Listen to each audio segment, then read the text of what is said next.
credibility. If you come in and can be upfront and honest and say, actually in this application, I think this product over here that I don't represent would be better for you. That all of a sudden now you become a trusted advisor rather than a salesman. And I often say that we have all the requirements of space, right? Because it has to go underground and send us data from miles and miles away, and it has to work. Like, failure is not an option. We'll put on, a standard mule shoe. Ours is slightly different just for that, but it's, everybody's got one. The top drive and the drawworks really don't care whether the electrons coming at it are from a joystick or a PLC. The panel, what you see here on the left, which is now controlled by one of my students, is showing you actually the control of our brakes. As of now, geothermal is a pretty small market.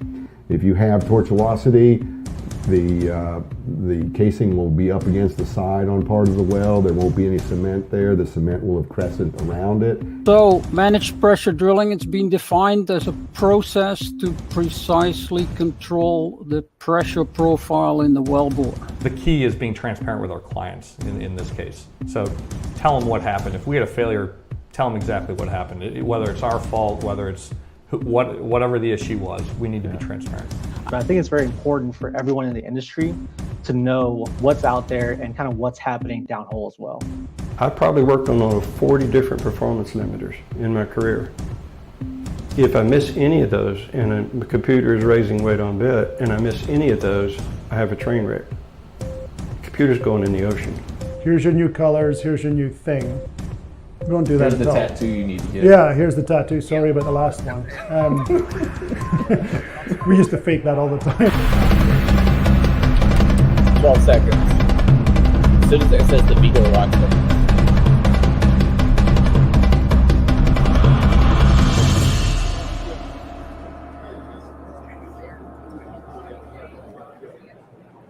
Hello, everybody, and welcome to the Vidor Locksmith Show. I'm your host, David Gibson. We are broadcasting live from the SPE IADC conference here in Galveston, Texas. Really excited to be here with you guys today. We're going to have an absolutely amazing show. We've got an amazing guest and actually a surprise guest that's going to be here with us as well. We got tons of people standing around here at the booth. We're at booth number 523 for Patterson-UTI Energy. So if y'all won't, please come down right now.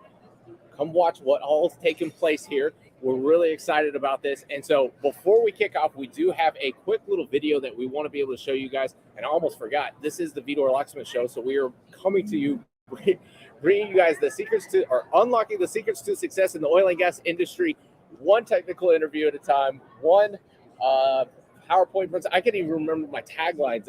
One technical screw up at a time, right? I haven't done this in a while, so bear with me. So, like I said, we've got a quick little video that we want to share with you guys. So watch this, and we'll be back with our guest.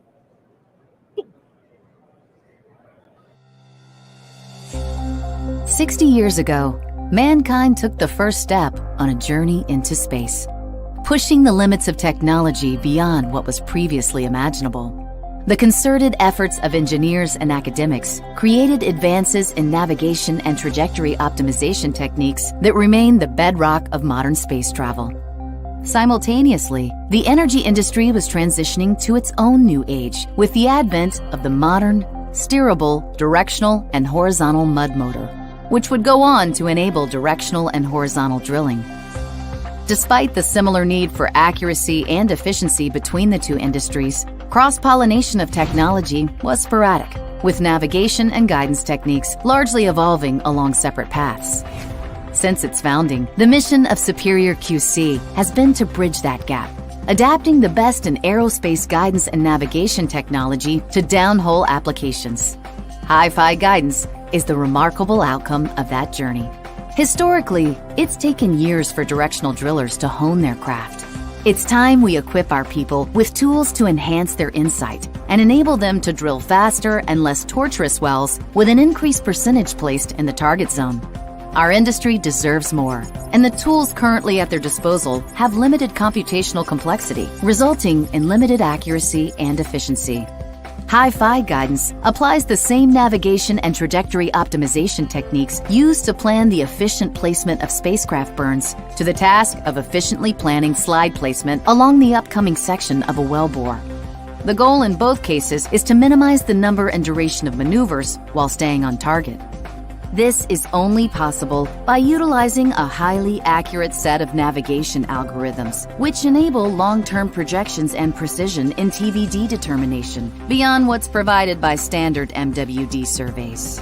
Artificial neural network machine learning coalesces valuable data from disparate sources to fuel pattern recognition algorithms that feed HiFi Guidance and inform its well path recommendations. This deep learning approach results in consistency and repeatability of optimized wellbore placement, enabling and empowering the directional driller, whether on location or remote.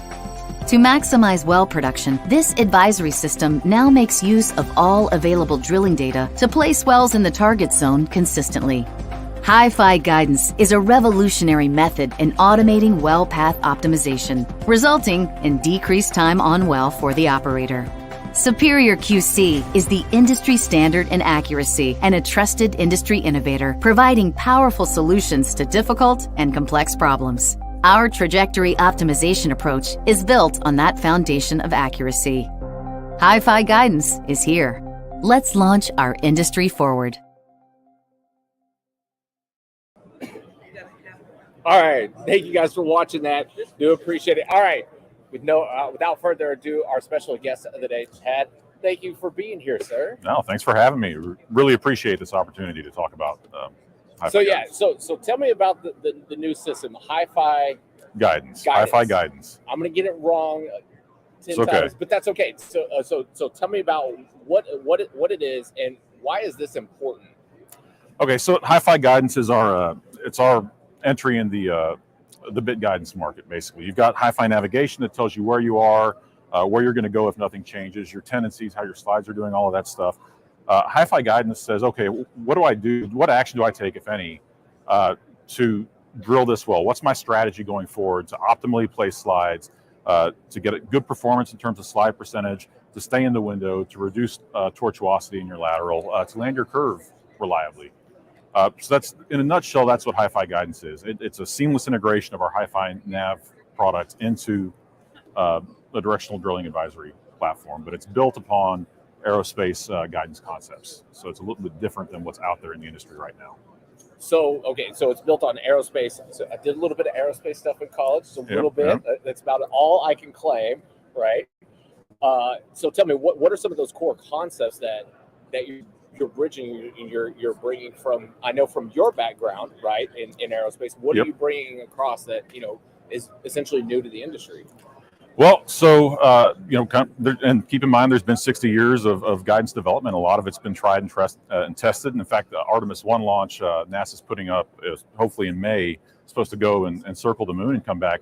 It's going to have some navigation software that I wrote that's algorithmically similar to what we have downhole in HiFi Nav, as well as similar guidance algorithms on it. So you'll be able to see that stuff uphole.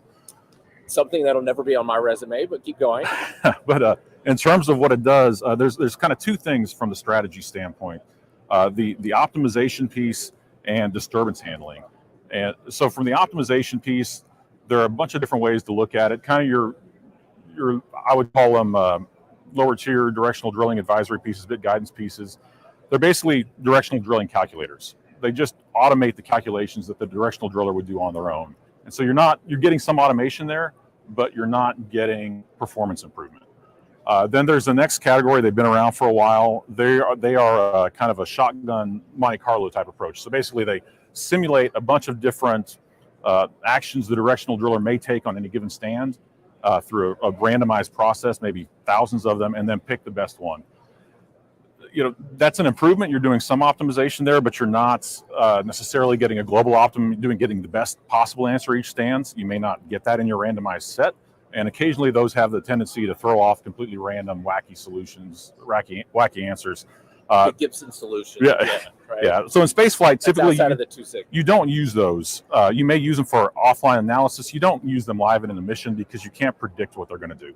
And then you have an optimal control theory approach, which is what we do. There's really no reason to use a random approach. You can derive optimal guidance laws fairly directly for these downhole scenarios, and that's what we have. So we know exactly how it behaves. We know it's the optimal solution, and that's going to help us reduce slide percentage, increase on-bottom ROP as a result, reduce tortuosity. So that's one aspect. That's one. Okay. Well, the other aspect, and this is really where flight software experience, comes into play, is disturbance handling. So what do? Knowing the optimal thing to do is one thing, but then understanding the uncertainties in the system, the disturbances that may come into play, and robustly handling those is a huge thing that sets us apart. So what are those? What are disturbances? You may know your orientation of the sensor you're inking as, and you only know it approximately, right? The sensors aren't perfect. You don't exactly know your projection of bit inking as, and that's when you're deciding what to do in a stand downhole. That's where you're doing it from. That's what you need to know. So how do you handle if that's wrong? You don't know what's ahead of you. If you only have sensor data 60 feet back from the bit, you may have struck a stringer in front of you, and so you thought maybe you had to go up, and in reality you've already been deflected down, right? How do you handle those scenarios? Another one we saw recently, we bring continuous ink in live. We have fully automated data transfer with several different providers. So one thing we can do is bring continuous ink in live and update our projection of bit between stands with that data. And you don't listen to it, you don't perfectly trust it because it's noisy. It can get off in the weeds. But what we saw on a recent well was it was going along and looking all right, and halfway through the lateral it starts to go off, and then all of a sudden there's a consistent 4-degree bias in the continuous ink and noise of plus or minus 5 or 6 degrees, shot to shot. And the directional drillers, their feedback on the rig was that, hey, this looks like we've got a huge build tendency. Very, very sparse data points.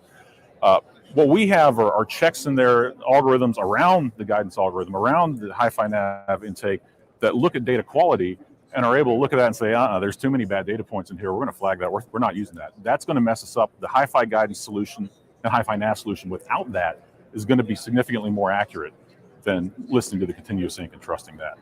And so handling disturbances as well is a huge aspect of a well-executed automated guidance job. So you say this as y'all have already done some field testing with this thing, correct? Yes, we've done quite a bit of field testing, and actually we are doing commercial jobs with 3 different operators at present. Oh wow! So how long did it take you guys to go from like the genesis moment of like, hey, we've got this idea, let's try something out, to where we are today, where there's we're telling the world essentially? Gosh, that took quite a while. I want to say we started working on this in, from defining the problem and initial concept in 2018. 2019, we got the optimal control law in place and started through 2020, I believe, coding it up. Got our first field test end of year 2020, beginning of 2021. Collected a lot through the last year, and when we go look at, See, you've come on the show before while you were working on this. Oh yeah. But you have to collect data. You got to. Yeah. Well, you want to determine what the value proposition is too. One of the things I was actually pretty shocked about is as we're looking at these pads with different operators, different directional companies, and we maybe a 3 or 4 well pad, and we do guidance on the last well. We're looking at percentage of the lateral placed inside the drilling window, especially the vertical window in particular. And I've always assumed that that's the directional drillers laser focused. They're very conservative with that, and they're going to be in it mid to high 90% of the time. And we found out that's not the case. They're actually it's 70 to 80% of the time on average. So you're on average 20 to 30% of your lateral footage is not placed inside your vertical drilling window. And in fact, sometimes it's significantly lower, like south of 50%. And so we found because we've got a strategy, because we have HiFi nav is a very high quality tendency estimator, look ahead estimator. We were able to solve that problem for the operators. But I didn't even know there was value there because I assumed that problem was already a non-issue. So see, you assumed that a directional driller did something correct. Okay, problem number 1. First you assumed the MWD hands were doing stuff correct, and we already did the survey correction stuff there. Now with the directional drillers. So what has the response been from operators that have used this thus far? Response has been quite positive. Every operator looks at a different aspect of it for their value. Some really care about the automation. The surveys come up, they go into the MWD system, they're immediately automatically sent to our server. We do the survey corrections, we run it in the HiFi guidance, generate the recommendation, and that gets out to everybody on the distribution list in 10 to 15 seconds. So that eliminating human error, which is helpful for the MWD, helpful for the DD as well. That's a big deal. The automatic distribution network is a big deal. So some of the guys, some of the drilling engineers, they act as company men and sometimes DD. That's a huge amount of responsibility. So not having to do as much on your own and having that done for you is a big deal. Some of them it's performance. So reducing slide percentage increases your on-bottom ROP. We're looking at it, comparing guidance results when they're not using, or slide percentage in a lateral when they're not using guidance to when they are, and we can score on what percentage of the stands in the lateral did they actually follow the guidance recommendation. And so we can plot, okay, on this well they followed it, they didn't see guidance, but they matched what guidance recommended 30% of the time. This one they matched it 70% of the time. They followed guidance. They were getting the recommendations. We actually see about a 1% reduction in slide percentage in terms of lateral footage in the lateral for every 12% increase in the percentage of stands on which they follow the guidance strategy. So that's substantial. So that's a big deal. Talking to others, slide less, you're going to have less tortuosity. Also in our strategy, we limit dogleg severity. So that's going to help. We've done analysis. We'll probably put out a paper on it as well. That's going to significantly reduce your tortuosity and your hook load, your drag, which impacts your hook load, your ability to run casing efficiently, that sort of thing.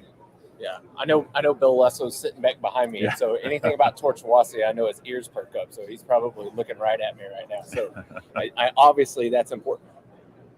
What has been that high five moment, like with the success of this system, where you guys in the office were just like, yeah, we did it? What was that like, and what was the reason for it? Man, it's been just such an evolutionary process. I don't know that there was any one moment. But I know definitely, once we got to, we did our first field test, everything held together, that was a huge relief. And then you start to add, we did this pad, we did this pad, we did this pad, and we're consistently getting, uncorrected, raw slide percentage, either the best well or on one pad, we had the second best well on the pad, 3 or 4 well pads. And then you adjust for differences in motor yield and rotary tendencies, and you see we consistently have demonstrated the highest level of directional skill across all the pads we've analyzed in our field test program, and it keeps coming. So I mean, it's kind of a continual. Yeah, this is the real deal. It works extremely well, and it's exciting to be a part of, to watch. So, what's the future of automation in the sense of what more can we do past this now? Well, is there more aerospace that we get to bring in? Is there more aerospace that we get to bring in? We'll have to see on that. Certainly on the rig side, Patterson's got the automated tool face control, the slide controller. So we're excited to integrate with that. And one of the things, you're out in the lateral. Sometimes you can hold tool face really well. Sometimes you can't. Well, that impacts your slide percentage as well. I definitely can't. I probably cannot either. So that's.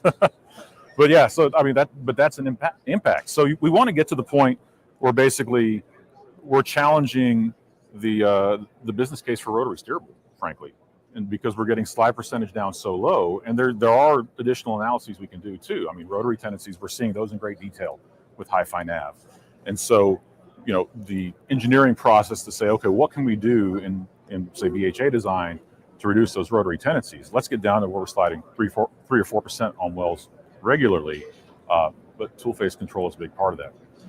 I mean, those are some. I mean, I would say those are almost like fighting words in this industry, to where you guys can do away with rotary steerable because you're doing so well.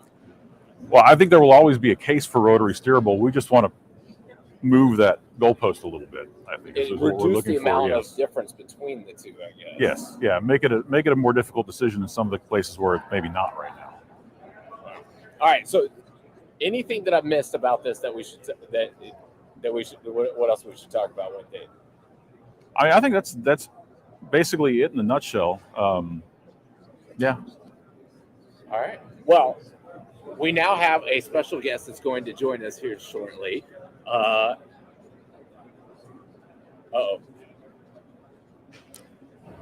Just making sure everything's ready to go behind the scenes. And now time for our special guest, Andy Hendricks. If you will, please join us here, sir. Hey, guys. Can everybody hear me? We good? All right. All right. Well, Andy, thank you so much for coming on the Vidor Locksmith show. My first time. Yeah. So, I mean, now the most important question for you: do you actually have a key to the V-door? Do I have the key to the V-door? Like, No. once you get to your level, is it actually like sitting in your desk? These guys, they don't let me have the key to the V-door. They don't let me engineer anything. So no, I don't have a key to the V-door. So what are your thoughts on this new system? Like how excited do you get about these kinds of things? Like, I mean, obviously you've got some extremely intelligent people that work for you. I don't know how he got the calculator in his brain, but he definitely has one. How do you feel when they come to you and they bring about like some of these things? Like are you just like, oh, awesome, all right, let's go, guys? So we've had a vision for a long time at the company on where we saw the onshore market going. You know, we operate one of the largest fleets of drilling rigs in the world, and you could see how things were kind of changing and materializing, and technology was moving into our space at a faster pace than I've ever seen. You know, I mentioned earlier today that, you know, when I started my career, it was 70 rigs in the Gulf of Mexico. The Gulf of Mexico and the North Sea were the center of the world.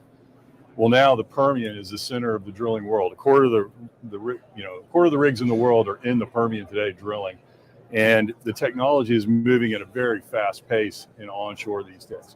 Whether it's automation, data analytics, machine learning, and so we're really excited about that. But we've had this vision that, you know, we wanted to put more automation on our drilling rigs, but we needed the instructions for the drilling rigs, and so, you know, when we met Chad, it's like, okay, I think Chad can figure this out. And so, Chad, your problem now. There you go. So, Chad, no problem, your challenge. Chad had done a lot of really interesting things, both at NASA and in the oil field. And we invited Chad to join us, not because of what he had done, but what we thought he could do for us. And now you're seeing, you know, more of the fruits of his labors, and this thing start to materialize into the instructions for the drilling rig, and then what the drilling rig is going to do. The drilling rig has its own challenges around data analytics and machine learning to be able to control itself, but it's got to have instructions from somewhere on, you know, what's its next step, what, you know, where are we going with the drill bit, and what does the drilling rig need to do, and what kind of instructions does it need to receive as a machine. And so, you know, these algorithms that Chad's put together become those instructions for the drilling rig. So we're really excited about how all this is coming together in the drilling space. So how does it feel for you to be able to have that kind of support from essentially from the top, to be able to work on the projects that you guys are working on? Oh, that's extremely helpful. And remember, he's doing your review later. Yeah. No, I like to tell my team all the time, all right, I'm coding this week, or I'm deriving something this, you know, just leave me alone as much as possible. So, you know, when Chad disappears for a little bit, we don't bother him because he's working on some code. Or so. Trust me, I remember this because, like, I remember I was trying to get you on the show, and they're like, yeah, Chad's been kind of busy lately. I think he's just coding right now. Yes, and reviewing data and plugging it back in the model to see, you know, what the reaction is on the system. So it's been a huge effort to really try to understand, you know, the response that we're getting out of this. But real happy with how it's been going in the field tests, and so here we are today to talk about it. Yeah. So now, do you guys get together and do like brainstorming sessions about this, and just say like, hey, what else? I mean, there's got to be more than just the two of you in the room. But I mean, do y'all do some of these brainstorming sessions where like, all right, what can we really come up with next? So, a little bit. So Chad's been patient enough with me to sit in the boardroom and let me mark up the whiteboard, and you know, he smiled and nodded, and he's been patient about it. So we've talked about some of the constructs and challenges of directional drilling and challenges you run into and things like that, and then how's it going to interface to the rig. And of course, we have team meetings with the other members of the team, and he meets with the technical team on a regular basis across, you know, all the divisions of Patterson-UTI. So I asked Chad about the future of automation and what they're doing. What's your outlook as far as automation with the drilling rigs? So, you know, our key focus, we're not trying to reduce personnel. And I want to clarify that. We can do more in terms of remote operations, but it's not really a personnel reduction. In fact, if you look at a drilling rig, we've actually increased the number of people that work on a drilling rig over the last 6-7 years, just because of the intensity of drilling and the pace of work and how fast things happen. But we're trying to drill better quality well bores for better production. That's what we're trying to do at the end of the day. When you're drilling 2.5-3 mile laterals, you need to take tortuosity out of the system, right, Bill?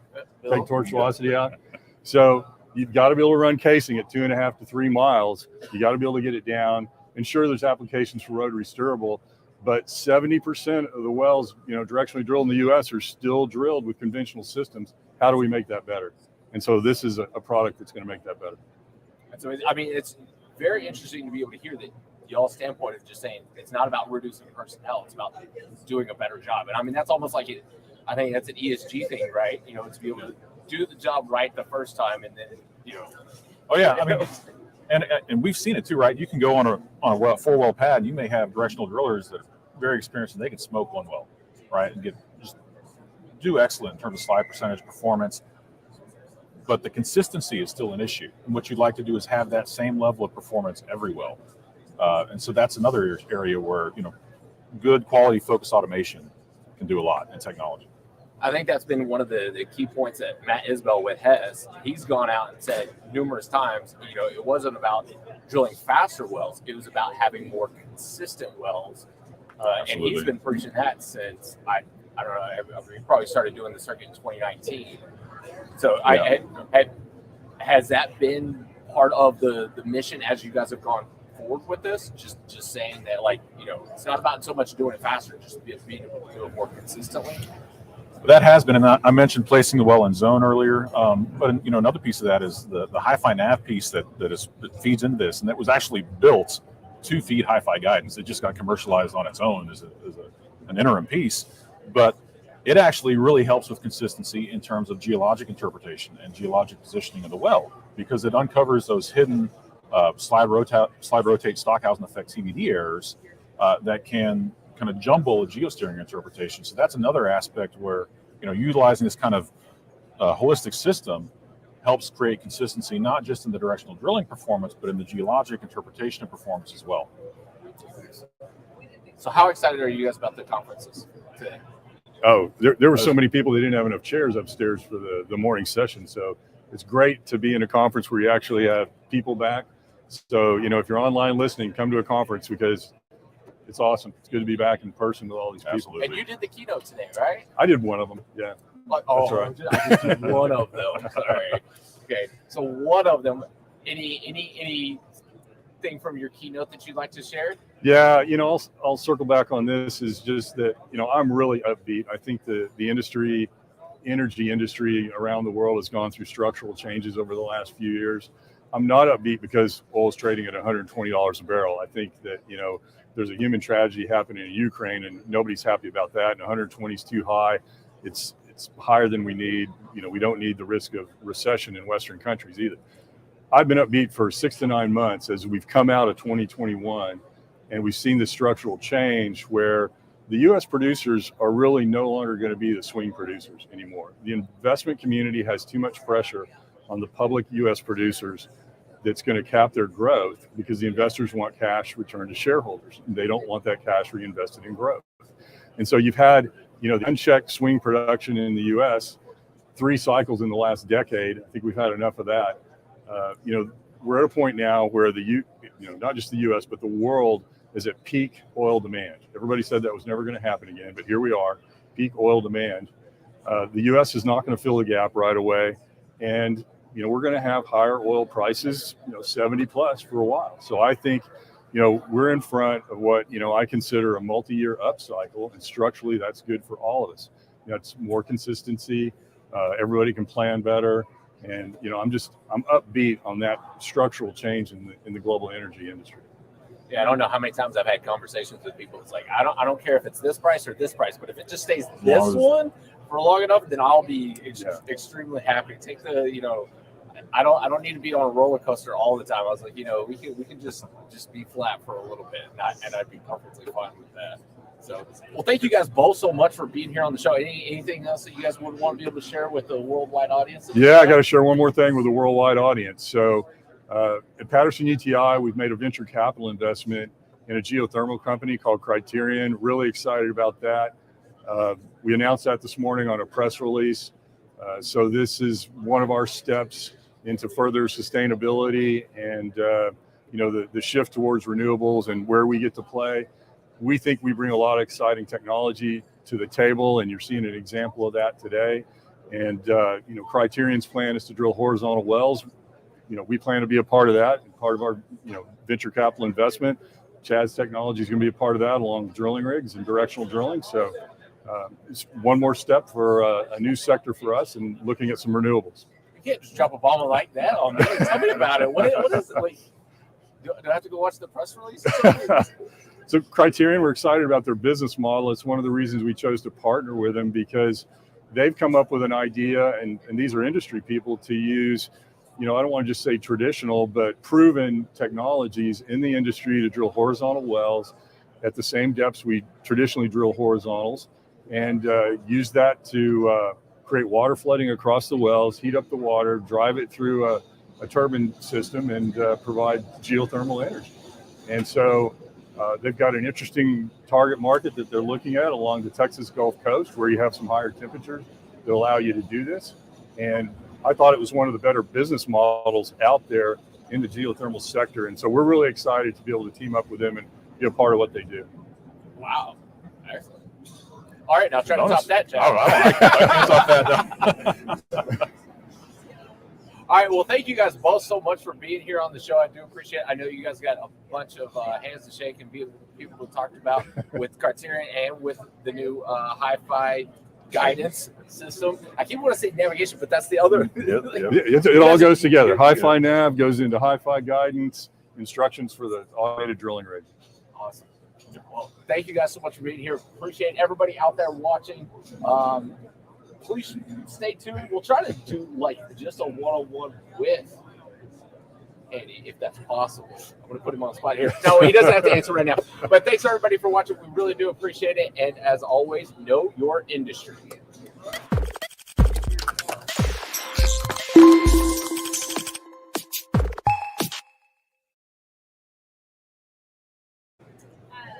Or 5 minutes over, 4 minutes over. Sounds great. Good deal. Good.